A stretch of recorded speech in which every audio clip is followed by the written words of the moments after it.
Sure. My name is Christian Wolstra. I'm a professor of the Red Sea Research Center, and it's really an honor and a pleasure for me to introduce Professor Oussama Khatib. Over the years, he really became a good friend of me and my family, I have to say, every time we're in Stanford. He's a professor of robotics and computer science at Stanford, and he won multiple prizes. He's everything you can wish for, so look it up on Wikipedia. The list was just too long and I didn't want to stutter through it. But this is really one of the most exciting moments. KAUST collaborated to build this robot with him, and now you can see what this is all about and how Oussama essentially shapes the world of today and tomorrow. So without further ado, I welcome Oussama Khatib on the stage. Thank you. Thank you, Chris. This is really a great pleasure for me to be back in KAUST. The adventure with KAUST started in 2011, so many years back, with the idea of creating the Red Sea Robotic Exploratorium to take robotics beyond the ground to the depth of the sea, not only to see, but to do. And in fact, here you can see Ocean One. Ocean One at 15 meters in the Mediterranean. Just the day before Ocean One went to the depth of a shipwreck in the Mediterranean, I will talk about in a few minutes. But let me say that since then, that was about a year and a half ago, last June, we went to Santorini, a very nice place, by the way. Santorini is this island in Greece. It has a very interesting underwater volcano. And we took the robot to explore the volcano in an expedition with the television network ZDF. I'm just showing you a few images of Ocean One diving in Santorini. And the robot went down with a human to create, to bring assistance to the divers and to communicate with the diver in signs that the human and the robot prepared before to bring light to some areas of interest, and also to help in bringing measurement and sensing to different areas. Here is a sample from Santorini's Colombo volcano. But I'm going first to talk about La Lune.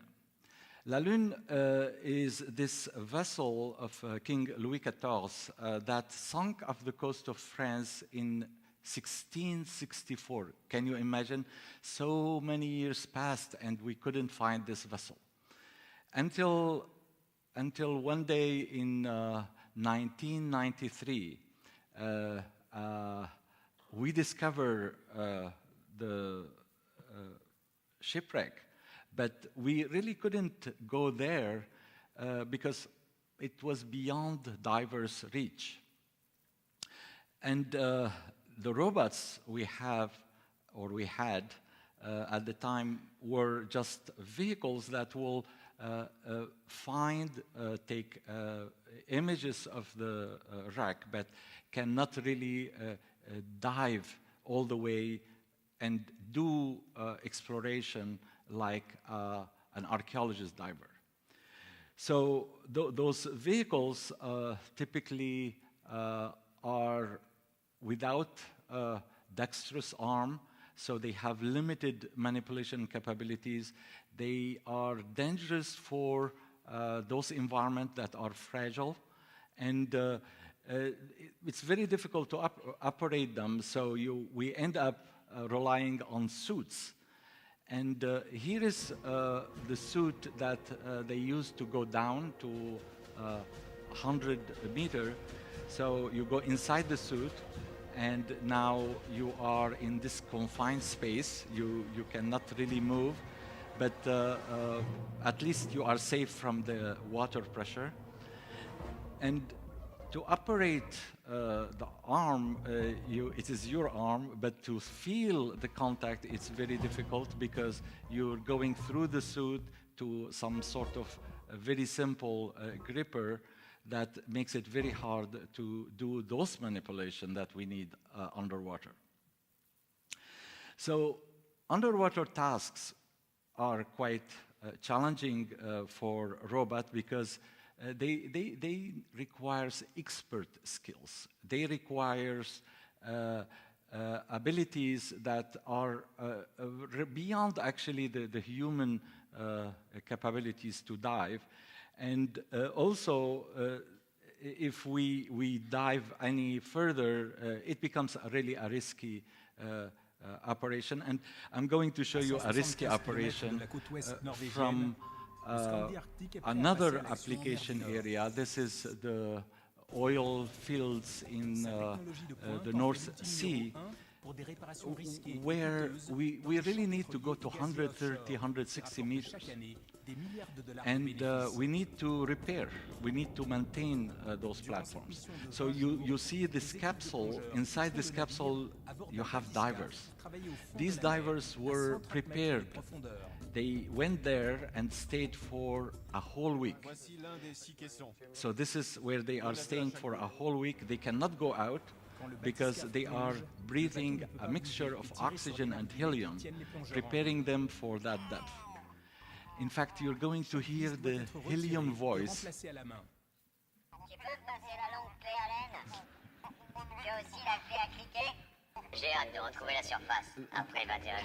They are crazy. I mean, can you believe? And they have to stay one more week to decompress before coming out.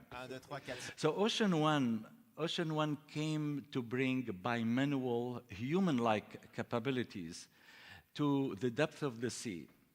But obviously, developing a robot like this is not an easy thing, and it is even more difficult to think about full, complete autonomy for a system like that. Because the environment is going to be unstructured, you need the expert to be connected. So the concept that we brought is one where we connect human and machine in a very interesting way. Not only we are going to see what the robot is seeing, but we are going to feel what the robot is feeling.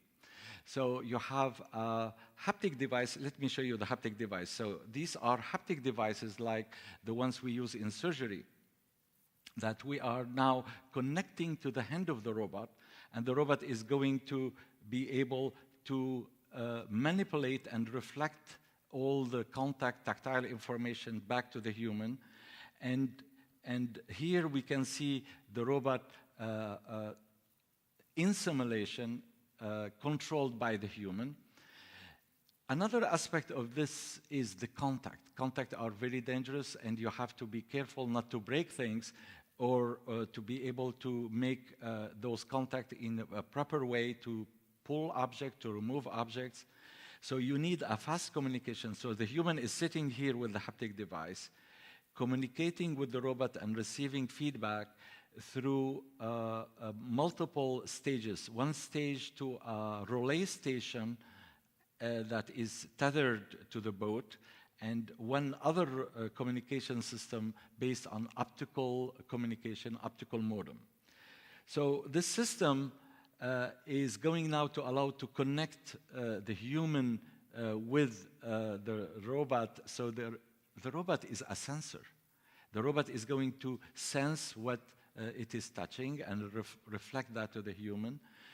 But the robot is extending the capabilities and the skills of the human to the depth of the sea. And the human is going to feel this embodiment through the robot because it has a humanoid form, a diver humanoid form. So let me show you how physically we control a robot. This is a robot called the KUKA lightweight robot. And the haptic device is operating the interaction with the world, and you can see how the hand is moving, but it's receiving feedback force, and this force is felt by the human and at the same time reflected at the robot end. So when we started this project in collaboration with KAUST, we started designing this concept, and I will talk more about the design, but imagine assembling this robot in a university environment.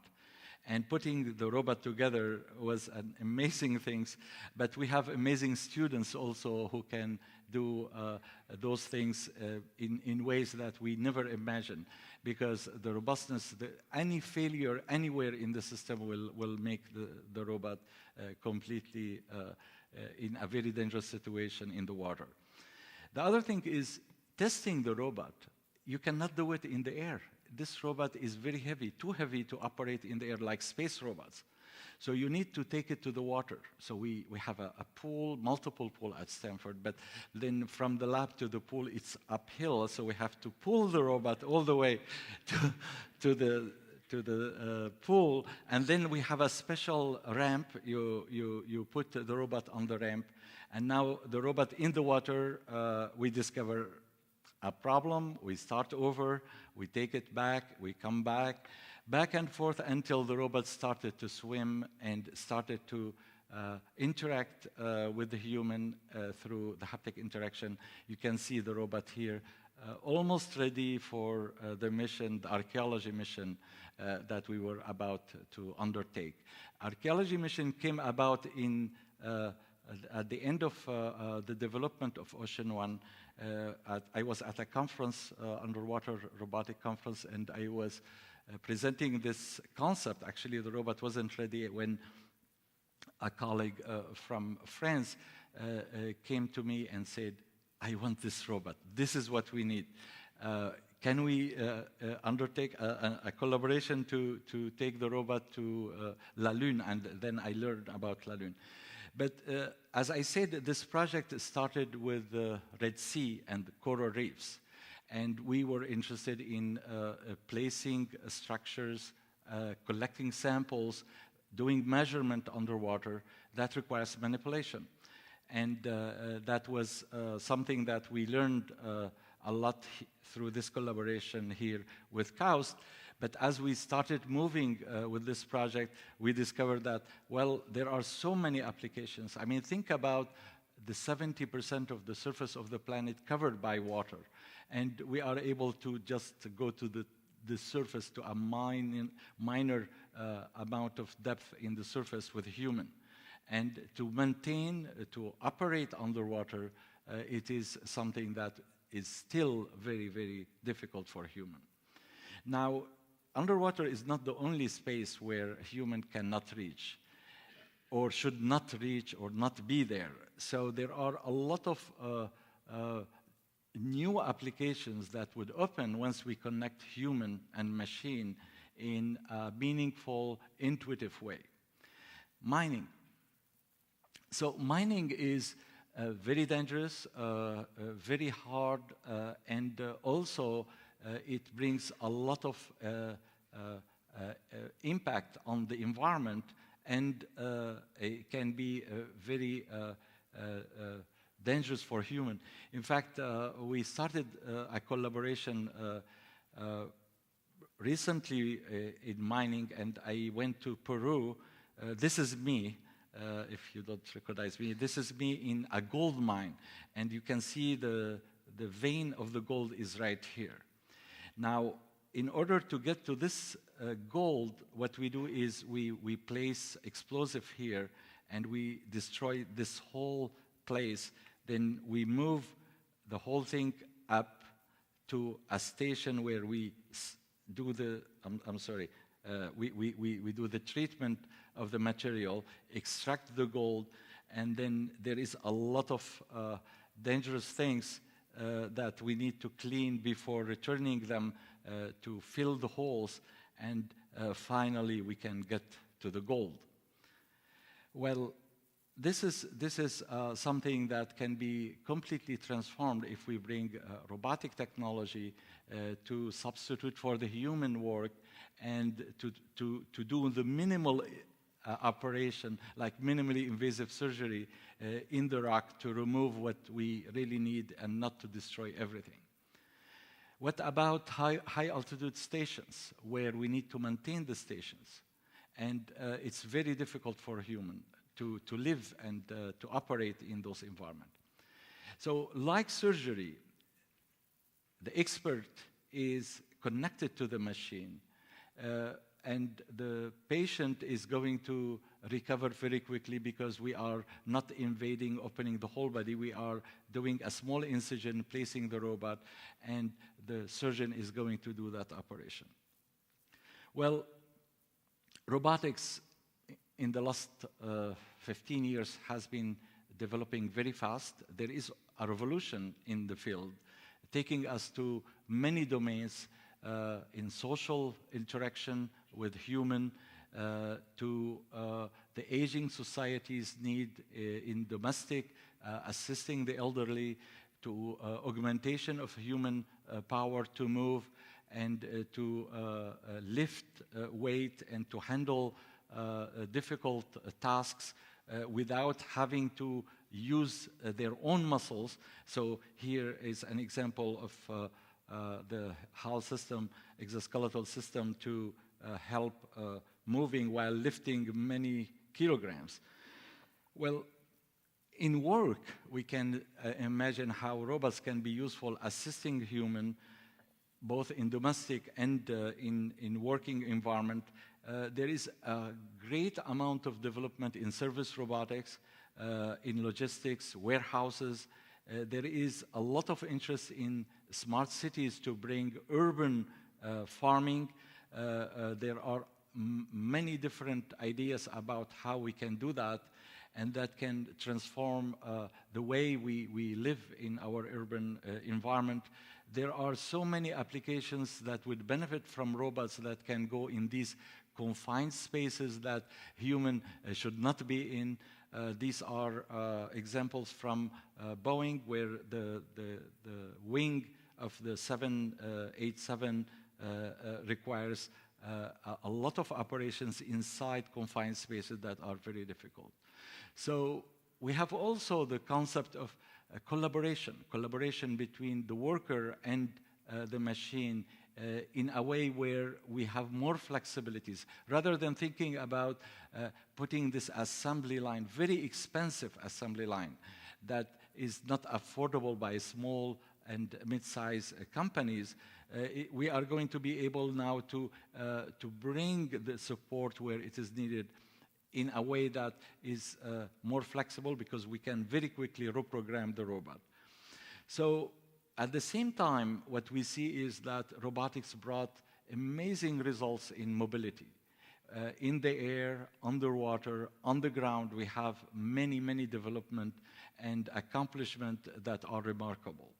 What is missing is still this ability of the robot to physically interact with the world. And that is much more challenging. Challenging because it requires combining the manipulation skills together with mobility. At Stanford, in the past 15 years, we've been involved in a collaboration with Honda, with Ashima.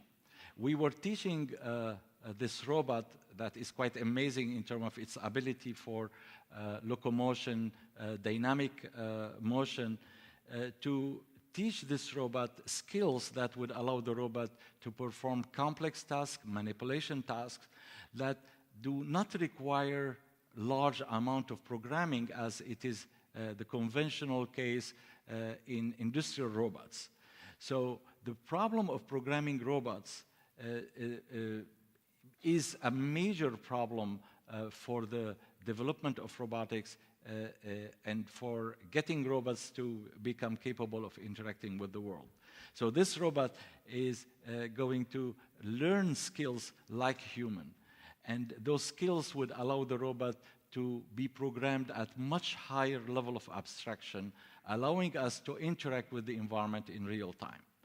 Because when we are doing the same task over and over, it is fine.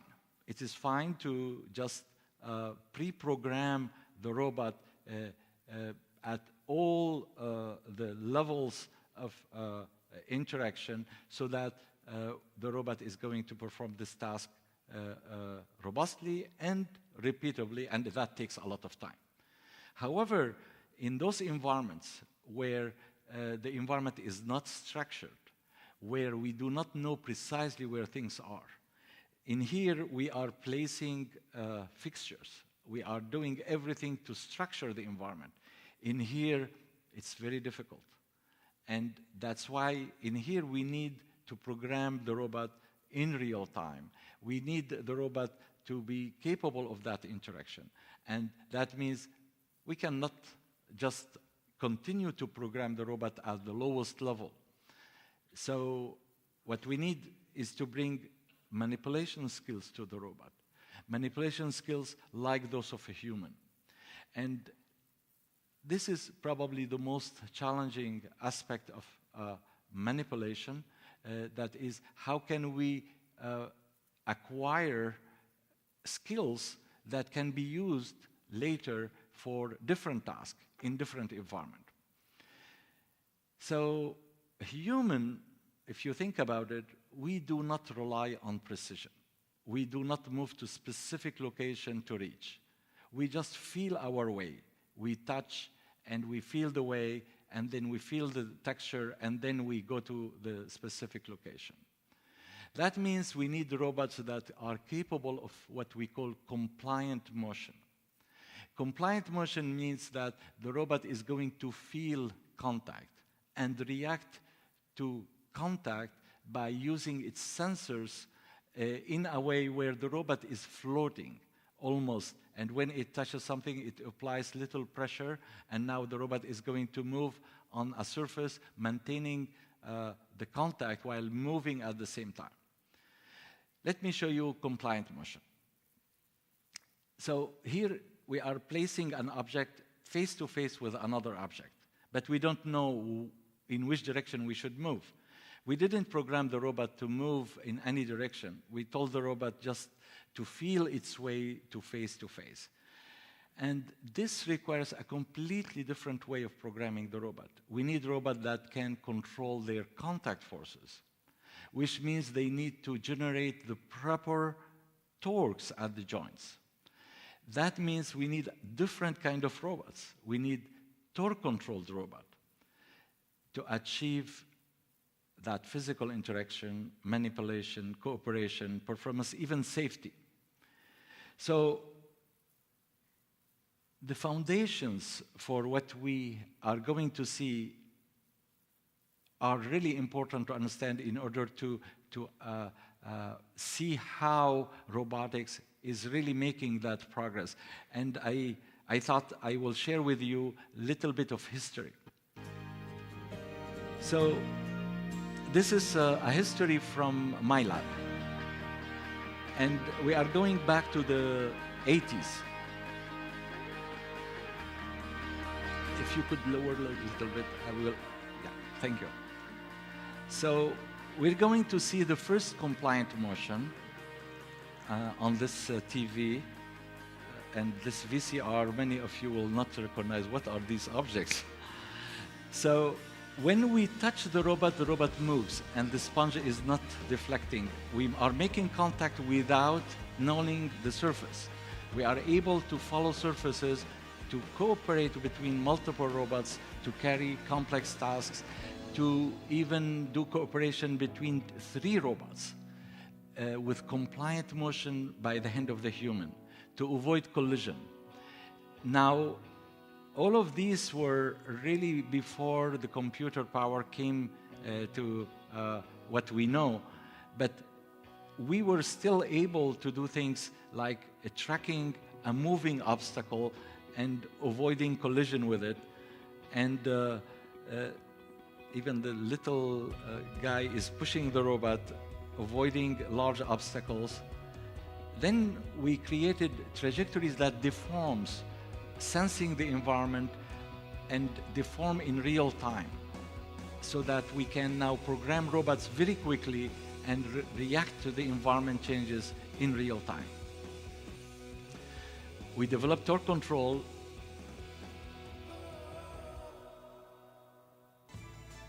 And then we took all of these and put them in a mobile platform. And now the mobile platform and the robot are working together, ironing, vacuuming, doing all these, even cooperating with human. These robots were called Romeo and Juliet. Dancing with the human, and this was back in the 90s. Then we took all of this and put it on a humanoid robot and move it to human. Because when we work with robotics and humanoid robots, you really need to understand the human skills. And here is Ashima at Stanford with the staff and the students. Everyone was interacting with the robot. So compliant motion is essential. And compliant motion allows us to make the contact. But when we assemble objects, there are many contacts. So think about all these contacts that you are going to have to deal with to make an assembly. So we decided we are going to use the virtual environment and the haptic interaction to see how humans do it. Humans have that capability, so can we understand it and map it to the robot? So here is the human performing this assembly. And if you think about all the possible contact from each state of contact to the next state of contact, you end up with a graph like this, a huge graph. And you need to decide very quickly where to move. Well, humans are able to do it very quickly. And we try to understand how and why, and what is the secret with the human. And what you discover is that humans immediately look at a situation and come up with milestones. We call them contact formation milestones. And these milestones can be explored. So now we are motion tracking the human, sensing the human interaction, letting the human perform this in different situations. And then we try to understand what is going on. And what it turned out, it's very simply a frame attached to the object as it is interact with the environment. And this is called the compliant frame. And with the discovery of that frame, you're going to be able to perform tasks in real time. Here is an example with face-to-face performed by the robot. You change the grasp, the robot doesn't mind, and the robot will be able to perform it. Even you push the robot, and the robot continues to maintain the contact and perform the face-to-face operation. So we apply this now to placing this piece on the wing of 787, we disturb it. The robot is going to search and find its way on its own without changing the program. So now the robot started to learn how to do physical interaction, tasks that are robustly executed. We start to teach the robot by demonstration those tasks, but not recording trajectories, because trajectories cannot be used to generalize. But what we were doing, finding those frames and finding the policies that would allow us to use these frames to perform tasks like this. So now we ask the robot, can you do it? And the robot said, yes, no problem. So humans are our model for understanding those skills. And this is something that is growing in the community in robotics, but at the same time, the results from robotics, as we will see a little later, are being used to understand human motion and to model human. And there is this connection between the two that led scientists from robotics and biology and life sciences to come together recently in Germany to meet and discuss the connection between life and robotics. And thinking about those 4 questions in terms of the knowledge, the design, the interaction, and the impact. And all of these issues are large issues in robotics today. That brings us to this connection between the machine and human. Understanding human is very important for being able to capture human skills and use them with the robot, but developing the algorithms and the knowledge of those models is very useful for a human. So robotics is not only useful for robots, robotics is useful for many articulated body systems, and many of the metrics, the algorithms that we use in robotics to analyze humanoid robot could be applied to human to understand how human move, to minimize effort, how the physiomechanical advantage, it's like the mechanical advantage, but now in the human context, allow us to perform tasks in ways that are very efficient, how we learn those characteristics, and then how can we use them. Now, the robot is going to imitate the motion of the human in ways that are simply extracted from the natural motion, not recording trajectories. Again, it is everything behind the motion. What is causing the motion? What is the strategy behind the motion? So when Ashima came to Stanford, we basically taught Ashima some of those strategies, and you can see how the robot is moving, not like a robot, almost like a little boy in a way that is very natural. And at the same time, we took these characteristics and those models and applied them to understanding human motion. This is an athlete from Stanford that has shoulder injury, and we are going to capture the motion of the athlete's throwing, and then we are going to reconstruct that motion with more models of the musculoskeletal system. Musculoskeletal systems rely, especially the muscles, are obtained from data from cadaver. So we decided if we really want to do it right, we need to get to the personalized, subject-specific models. And to do that, we... Oh, there is a problem with Microsoft, apparently. All right. So, going to restart this.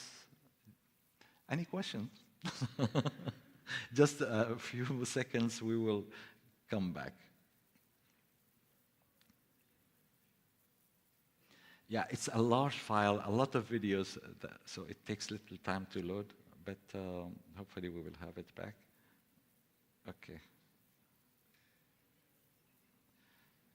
So let's see, where were we?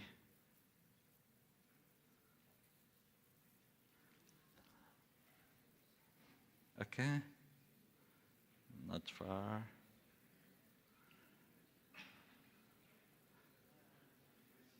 Okay, that is good enough. So I think we were right after this.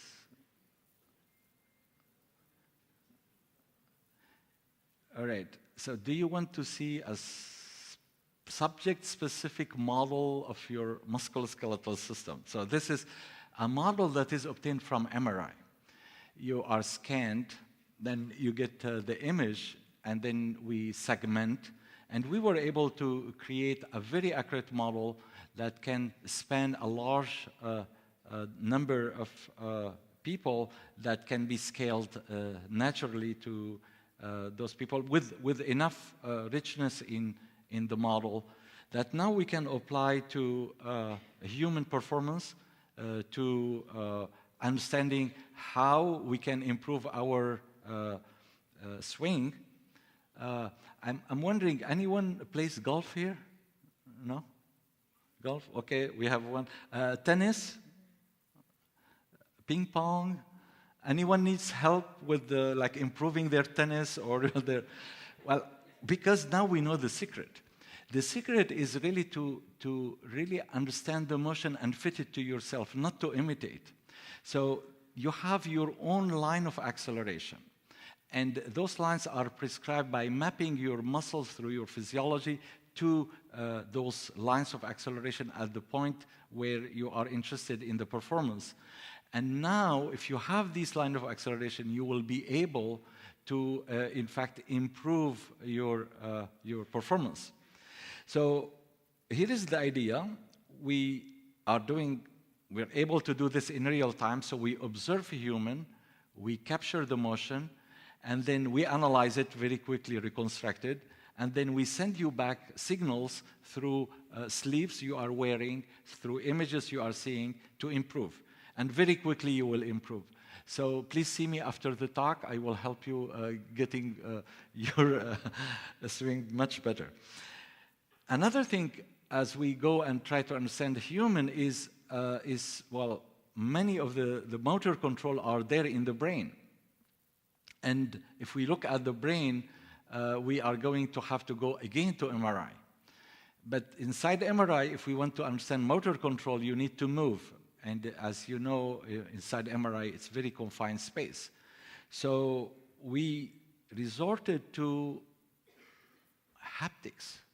Haptics is quite amazing because if you are interacting with the virtual environment haptically, you stimulate your brain to use the motor control associated with that task. So haptics cannot go inside MRI, so we put it outside, we connect it to, so you have a screen here, you are watching the screen and performing different tasks. So we see the activities in your brain, and we record the activity of your physiology, and now we connect the two. It's fascinating. So all of these helped us better control robots. By the way, Ashima, that I don't know if you have seen Ashima in a show, but typically they tell you there is one rule with Ashima: do not touch it. Because if you touch the robot while it's moving, you interrupt the trajectory and the robot would fall. Well, we broke the rule. And here, the robot becoming compliant, moving, sitting. In fact, if you look carefully, the robot is surprised. What is going on? Now, we also told the robot, don't touch me. Don't touch me. Don't touch my hand. So one of the things also, I was explaining compliance, but compliance is not with one point. Compliance is with so many contacts at the same time. I mean, you're touching with your whole body, the environment, as you are performing a task. So if you really think about the problem, it is quite challenging because you have to control the task while controlling the posture of the robot. Because you can hold to something while moving in many different ways. And that means you are going to need to control the posture while controlling the task. And you have contact. They are like constraints, but you have other constraints, joint limits, self-collision. You have to deal with so many things while also balancing. And you have to do it in real time. I mean, technically we can do it. In the computer we can find all these configurations, but doing it within the real-time control is really, really challenging. So we ask ourselves, how come humans do it? A little child is able to do it. There must be a secret. So let's find out. And the secret is we do not go and optimize all these trajectories within our constraints and think about the balance. We just do it. Which means there are separate controllers dealing with each of those aspects of the problem. And the secret is that they are working together in harmony. So we took this, we developed these separate controllers, very simple controllers, and then we found a way to combine them in a consistent fashion, and we created a framework called the Constraint Consistent Whole Body Control Architecture. So I'm going to show you something, but I have to explain it. Imagine yourself in a game making contact with moving surfaces, very slippery surfaces. They rotate like this. So if you miss the pressing normally to the surface, you're going to slip.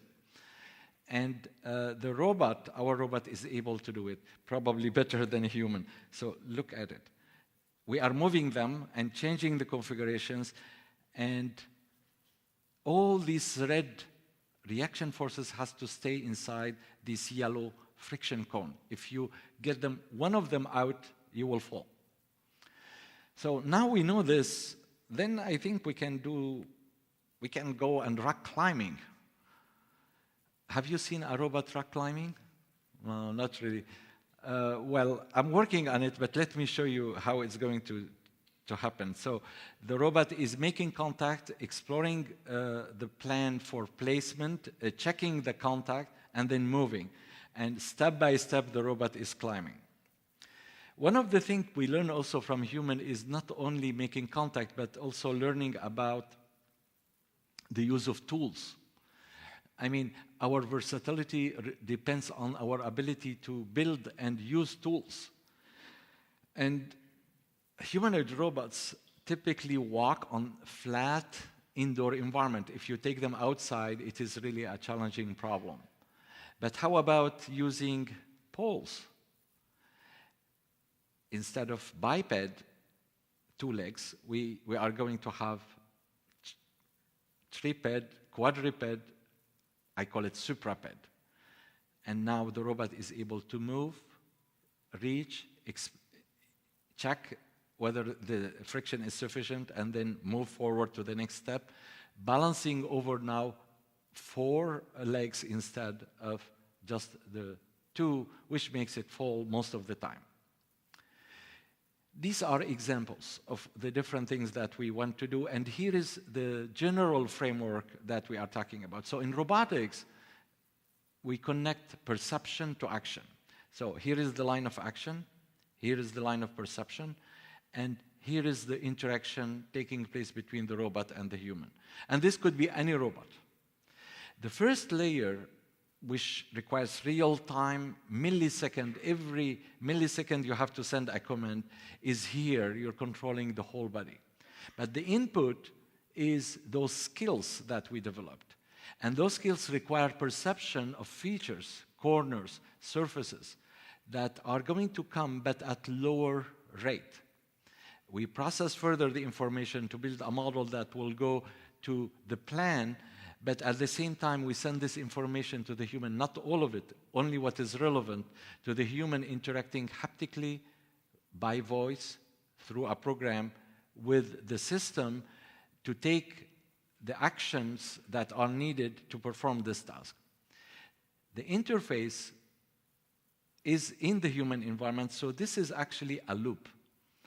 This loop takes us from the human input to the sequence of actions and to the use of those skills and primitive from the library to the control to create the task in that environment. And all of this came to Ocean One.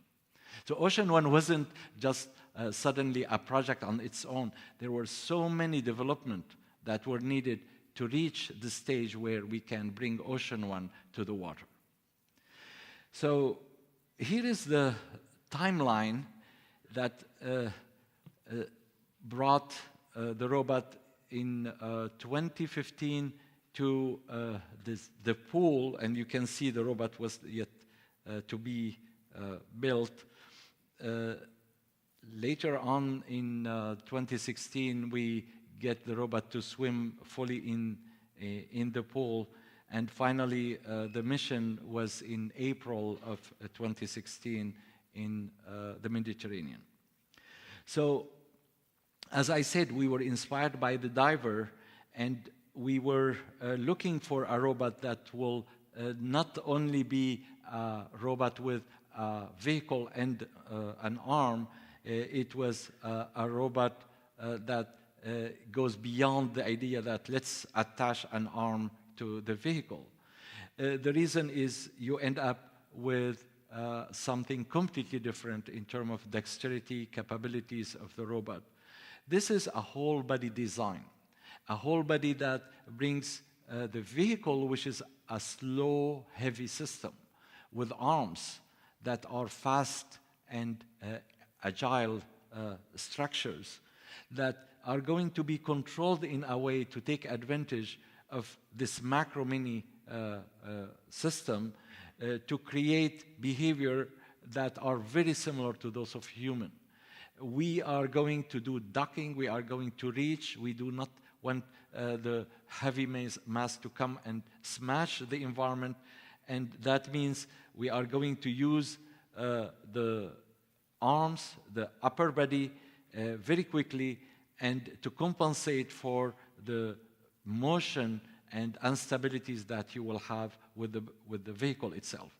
Here is an example in simulation. You can look, when you want to stop the arms, the vehicle continues and without moving the position of the hands, because the arms are bending in the right way. And this is by combining the manipulation with mobility. But in order to stop very quickly, you have to look at the dynamic characteristics of your system. These dynamic characteristics are illustrated here. You see how the dynamics is changing. We extend the arm, the effective masses grow, and it becomes very dangerous to move in that environment. The robot is full of sensors. All these sensors and controls are inside the cylinder that you can see here in the design. We kept working with sensors, performing a lot of tasks in the pool until the robot became ready, almost ready. In fact, when we took the robot the last day, put it in the box, we were still working on some aspect of the software on the flight to Marseille as we sent the robot to Marseille. The robot arrived to Marseille, we uploaded those programs, and here is Ocean One on the André Malraux, the ship, scientific ship of archaeology that we were using with our colleagues, archaeologists. And we lowered the robot to the water, and for the first time, the robot is going to touch the salty water. And believe me, the robot was very happy.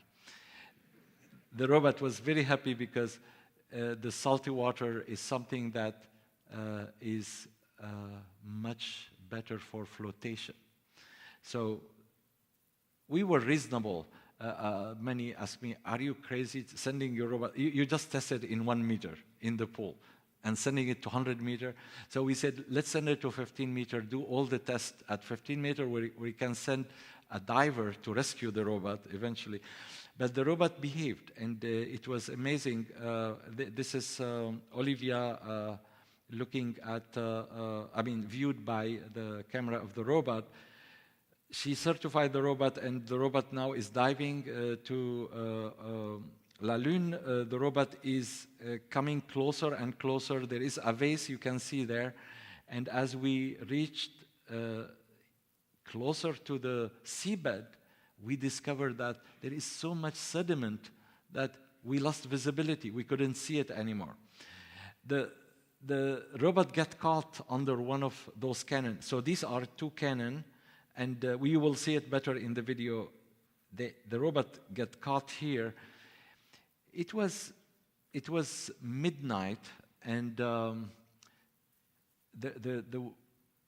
sea started to be agitated. The captain called me, Oussama, we have to leave.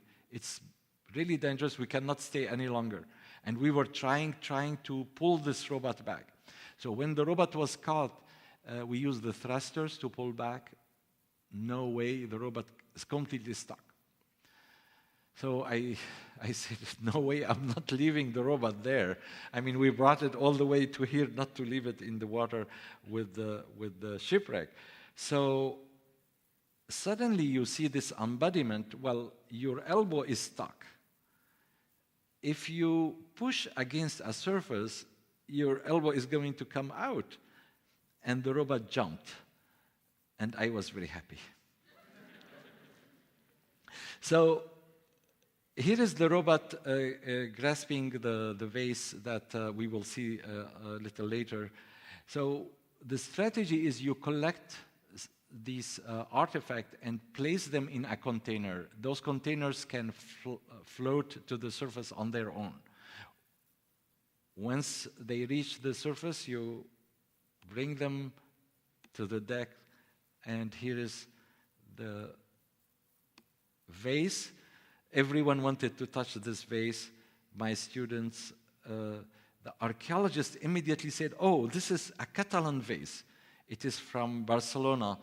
And this is a Catalan vase untouched by humans since 1664, until we arrived. And you are going to find out which human touched it first. Let's go.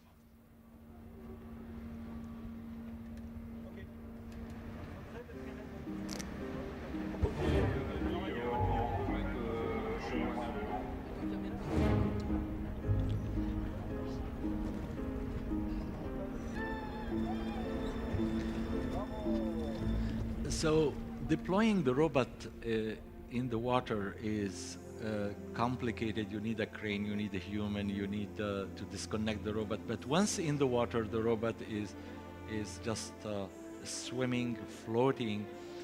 And at 15 meters, we wanted to, as I said, to check all the functionalities. So Olivia is now going to interact with the robot, looking at the rope, looking at how the arms are moving. Well, it's looking good so far. Then checking also how the hands are operating. These are under-actuated hands that are going now to grasp the object.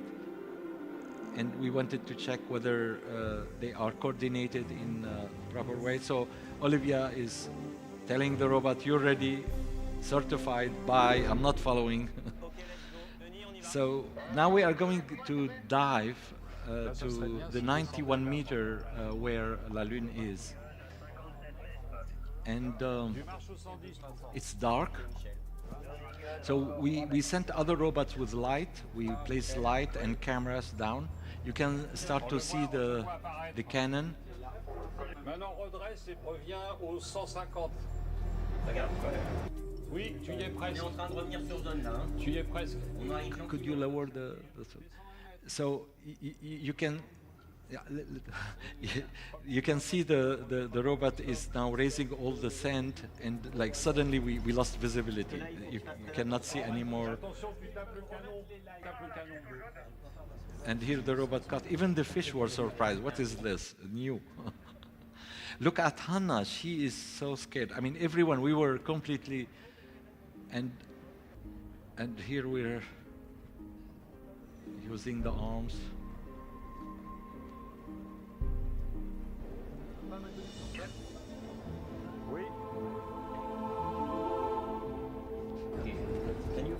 Amazing. Le pot est un peu plus sous lui. Hein. Il est devant toi, tu le vois, et il est très léger. So now we're going to that location where the vase is, and going to grasp the vase. Yes. So you can see it on the screen on the left. And the other hand is holding the vase from the back. Now we have to place the vase in the container.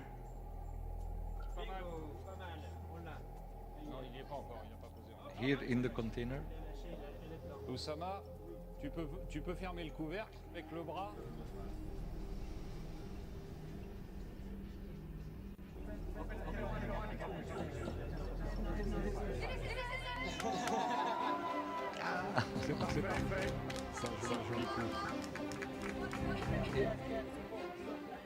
It was such a relief. So who's touching it first? Yeah.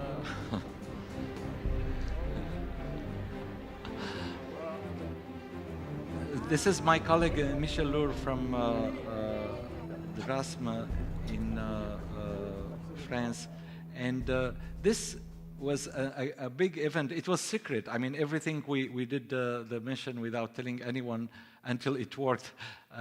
It was April 15th of 2016, and there was an archaeology conference in Marseille on the 30th of April. So we had our press conference at that time in the museum, Musée de la Mer in Marseille.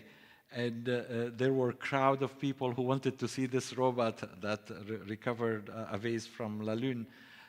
So the press was there, the media was there, and it was a big event that that brought new technology to archaeology, but actually amazing technology to underwater exploration. I really don't think this could have happened without our collaboration with KAUST. Chris is here, where Chris is, Chris who introduced me, over there.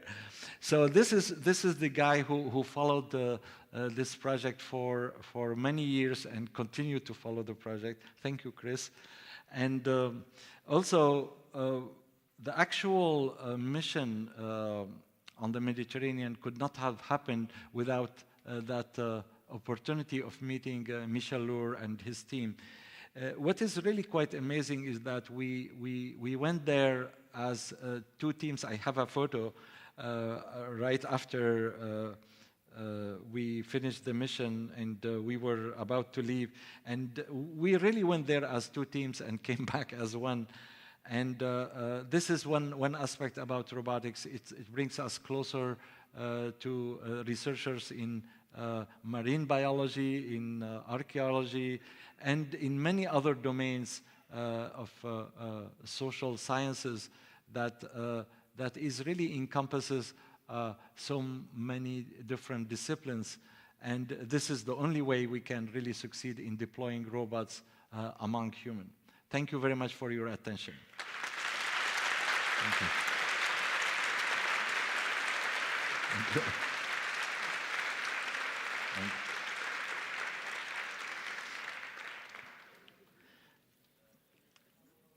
I think we have a microphone for questions. It's right here. Oh, this one. Okay.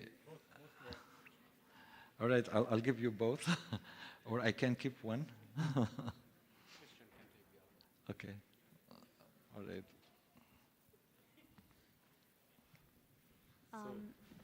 Hello. Yeah. I noticed that. Yeah. I noticed that you didn't talk about artificial intelligence. Yes, it is hidden in that architecture. Artificial intelligence is something that we have been always using in very simple way from maybe the 50s. I mean, since we discovered computers and algorithms, we look at data and we try to extract pattern ideas from that data to apply it somewhere else.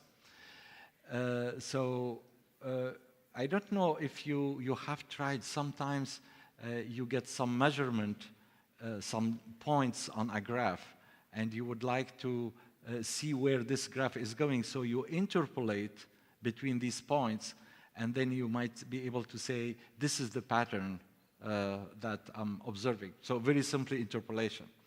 And you learn something. In fact, machine learning is a little bit like interpolation between functions with the data you are obtaining. So we apply this to recognizing shapes, to recognizing features. So you remember there is the line of perception, and in that line of perception, we need to quickly find things. So at some level, we can just be interested maybe in a corner to find those corners that we want to place. And that can be done very quickly by machine learning. If we think about human skills, we can also try to abstract pattern about what we are doing and model that through AI. But AI is much wider. We can go up and look at the brain, cognitive skills, and then we are going to use AI to come up with a more complex algorithm that explain things that are going to require reasoning about a situation given our sensory information. So there are so many aspects of AI that is in here. But AI is more general than just applied to robots. AI, artificial intelligence, can be used for synthesizing speech and recognition of speech and doing so many things in the medical field, in many other fields than just for robotics. But it is essential in robotics. Thank you so much for your talk. My question would be more from a social context, so about social acceptance of the robots. I'm still looking, where are you? Okay, thank you. Yes, let's say you mentioned for some routine jobs, robots can be made, and it's already in the progress. I'm worried about people who have no high education, especially people coming from, let's say, suburban regions or maybe lower developed countries. These jobs will be taken from them, and the new ones won't be provided because educational systems are still improving. So how do you think will robots, I think instead of challenge humans, they should help humans. Right.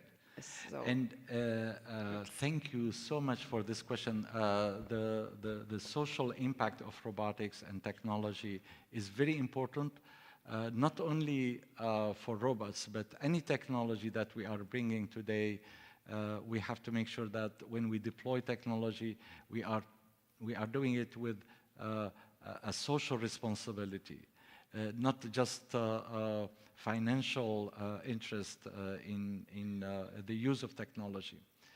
So in our community, there is a large amount of discussion about the social responsibility, the impact, the social impact of robotics in society, and the questions that you are raising are being discussed at meetings, at conferences, the ethical issues of deploying technology, such as robotics as well. We have a lot of discussion. We have a lot of publications. In fact, I'm a co-editor of a journal called Social Robotics, and we really think this is a very, very important question. So let me address the question now, current state, and what potential impact would have on the specific aspect of worker and education.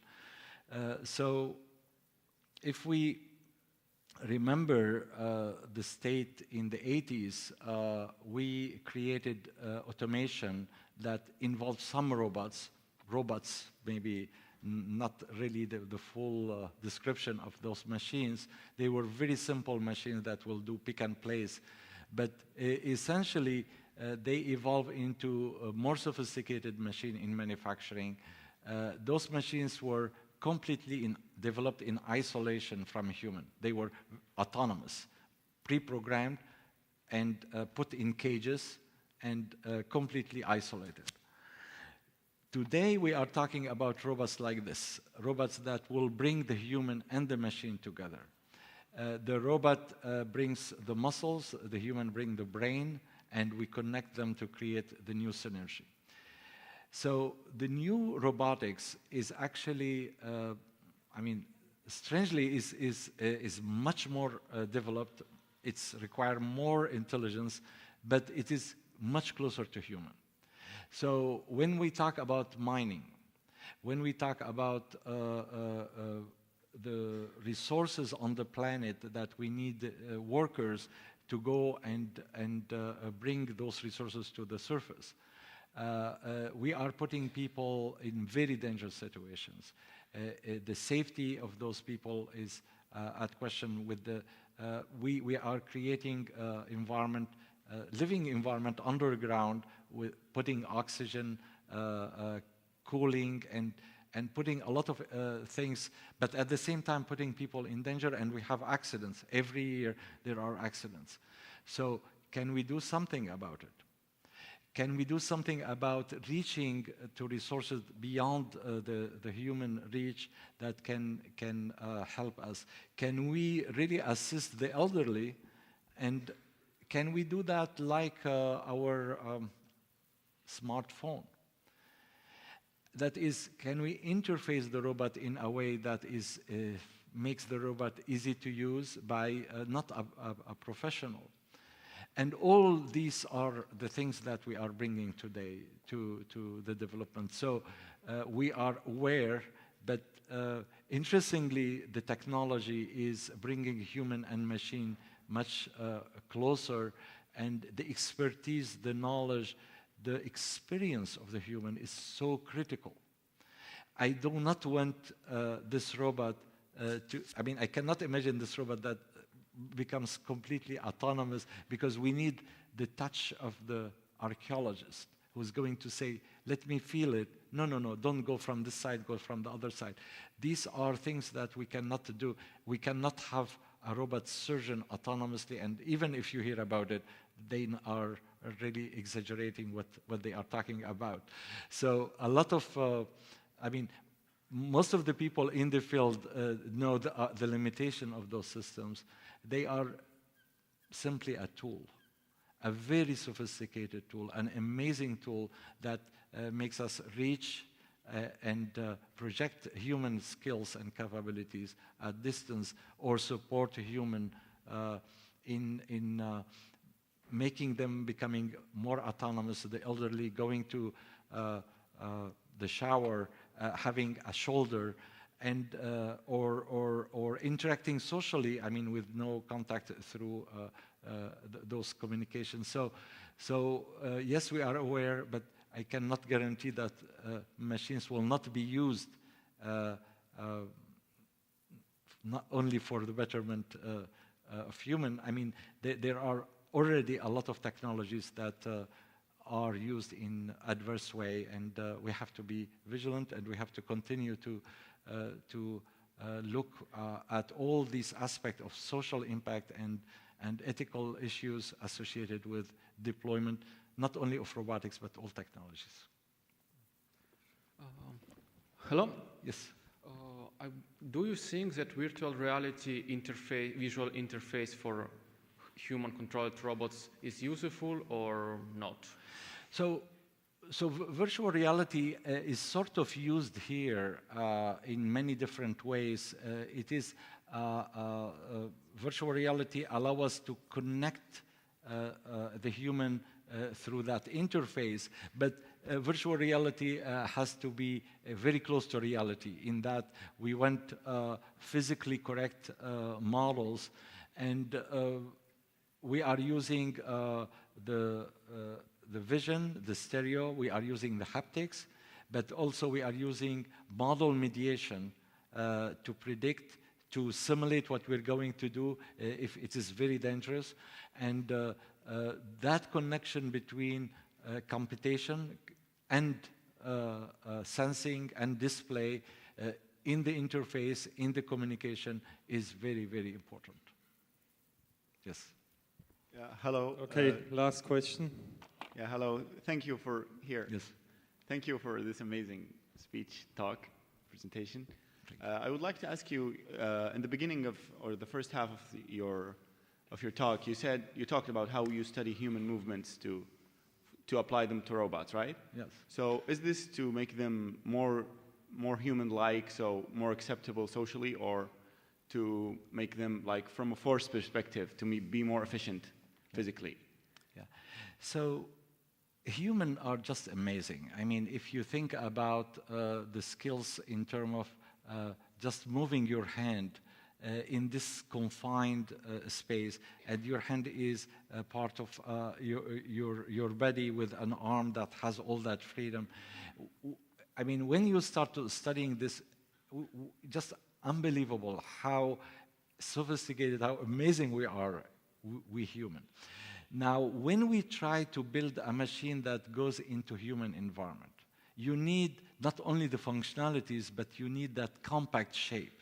You need a robot that can go inside places where you have mobility, you have manipulation, you have grasping, you have all these different things. So the human shape is quite amazing and so suitable to bring all these skills of manipulation, mobility inside confined spaces. And we were moving from one arm to two arms to vehicle with arms toward human-like structures.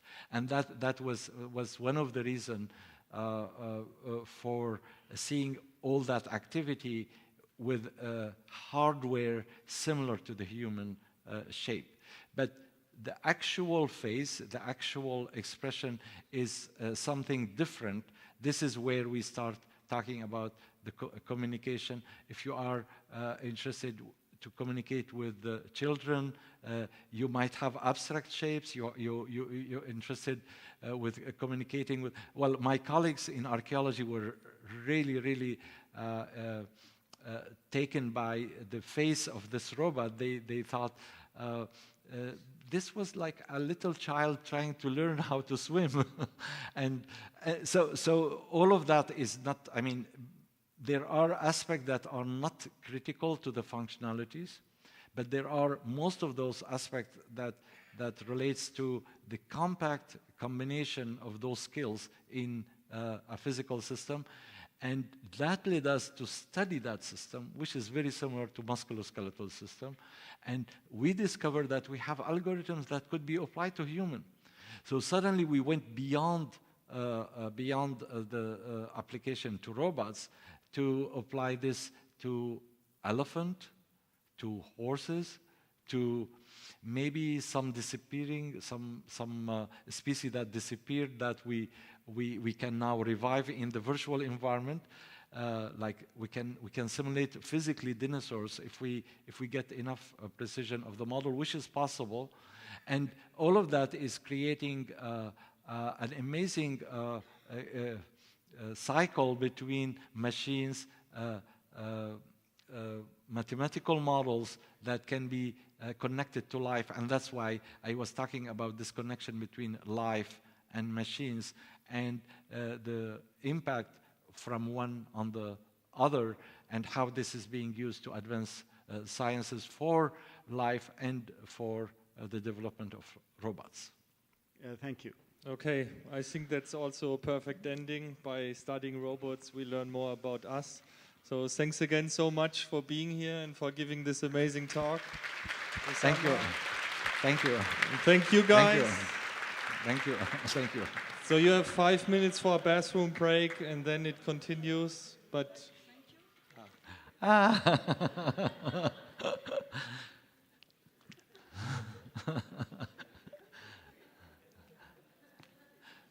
so, oh, you see?